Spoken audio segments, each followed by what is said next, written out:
Culinary students, Miss Hamilton again.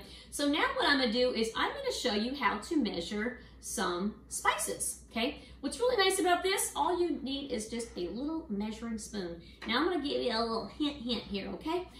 When I do my regular cooking, besides baking, that means if I'm making spaghetti sauce, marinara sauce, enchilada sauce, different types of soups, you know, fried chicken,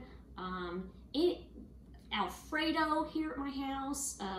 If I make a gravy, I really don't use my measuring spoons. I just do a little shake here, you know, little shake here, and taste it and see if it tastes good. And I cook it for a little bit, and if it looks like it needs more seasoning, I add more seasoning. But because we want to learn proper ways, we're going to do that. But I'm also going to show you some different things that you can use. So I'm going to use this as my bowl. This is where I'm going to do a lot of my little shaking here and throwing things away. So the first thing you want to do is, a lot of people are really big into the spices or the herbs, actually spices, that they have. It comes in a little canister, and then you just comes, and it has a grinder on top. You can, ladies and gentlemen here, students, you can actually take this off and they're all whole, okay? But for right now, we're just gonna leave this on because the grinder's there for a reason. So what you wanna do is you wanna grind it first, just like this, okay? This is a steak seasoning here. I'm just gonna grind it. You can shake it. And a lot of people didn't know how to do this, so I'm just demonstrating real quick. Most of you know already, okay? And then from there, your recipe may call for just a small amount. So what you'll want to do is, this is my bowl I'm going to be using in just a second. So just going to measure it like this, okay? And then you would put it in your bowl of choice. Maybe you're making a pasta salad, potato salad or something. So when you have a grinder, you always want to make sure you grind it first in something separate and then measure it. Like right now I can say, oh, my recipe actually says I need a half a teaspoon. Well, I don't have enough. So I would definitely want to grind more and add it to my ingredients, okay? So this is my garbage bowl. The next one I want to show you, this is just garlic salt. But what I want to show you about this one is the do's and the don'ts. I've been teaching a long time. I've been teaching 33 years, like I said. And so what I see from my students, this has happened, I can't tell you how many times. Even when I teach measuring like this, some students might forget, or maybe they were absent that day. So this recipe would say it calls for half a teaspoon of garlic salt. So this is what I see my students doing. They're ready to go. They got a little bowl off to the side, and they start shaking it. You probably can see right now, what in the heck is Miss Hamilton doing? Well, a lot of people think they're doing the right thing because they got a little extra here and they're gonna put it right back in here, right? So they just keep shaking. They're all proud of themselves, you know, they've got it all ready to go. And then they go, oh, well, what do I do with this? Well, first of all, you don't even have to get to this point. So when you have any kind of seasoning, there's a little lid on here and it does shake. And it does shake, and it has all the little ingredients come out, but people don't realize that this cap comes off, okay?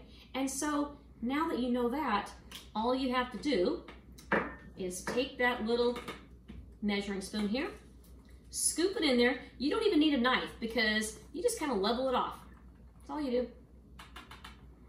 And voila, you're good to go, okay? So hopefully next time you look at some of your spices in your home, see if it has a shaker. The shaker will definitely come off. Now this one I got in San Francisco. This is called Bubba Gump's Seafood Boil. It actually has a shaker on the side and it has a scoop portion on the other. And that's really nice. And what that does is it eliminates you from having to take the cap off. Okay, so let's just say that your recipe calls for 1 teaspoon. You can actually scoop it in there. And then again, if you want, you can press it against it, okay? And you're good to go. Now, let's say your recipe calls for we'll go for, let's go for a half a tablespoon, okay? So if you try to put this right back in here and it doesn't fit, I like my little measuring spoons because you've got a circular and you have an oblong. That's for some of the spices that are real thin. got a small opening, and you cannot scoop that in there. Another thing that you can do, for example, the recipe calls for 1 tablespoon. Oh, does it work?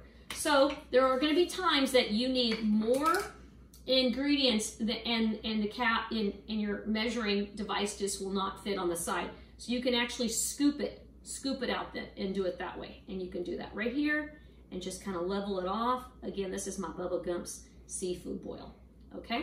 And that's Bubba Gump. The next one I ordered from Louisiana. They actually have this up here in Fred Meyer. They have it, I think, at Walmart. But this is called Tony's Creole Seasoning. This is really good for gumbo. It's really good for a lot of Louisiana cooking. My mom and dad like to do a lot of Louisiana cooking, or they have in the past. But what's really nice about this one is you can take it turn it. It's got a little pour spout. You can also scoop in here as well. It's also got a little shaker area. So if you're making something and you just want to shake, you can do it that way. That's the way I usually measure when I use a lot of these spices, and because it's just I like to cook to taste. The last one I want to show you, and this is Johnny Seasoning. Excuse me, all these fumes are coming up. Oh, all this smell over. I'm about ready to sneeze. I'm trying to hold it here. This one is Johnny Seasoning. Like I said, it does have a shaker. The cap does come off. And again, I'll use the opposite side. You just want to scoop and level off, okay? And just put it right inside your ingredients. If you want, and you're cooking, you're making a big spaghetti or something, you just want to shake it like this on top of your ingredients like that. You can do it that way, but I like a little bit more control. Salt, again, since it is a seasoning salt, this does have some sodium, has sodium in it. And so some people have to watch how much sodium they use. Okay, well, there goes our seasonings, our salts. Happy cooking.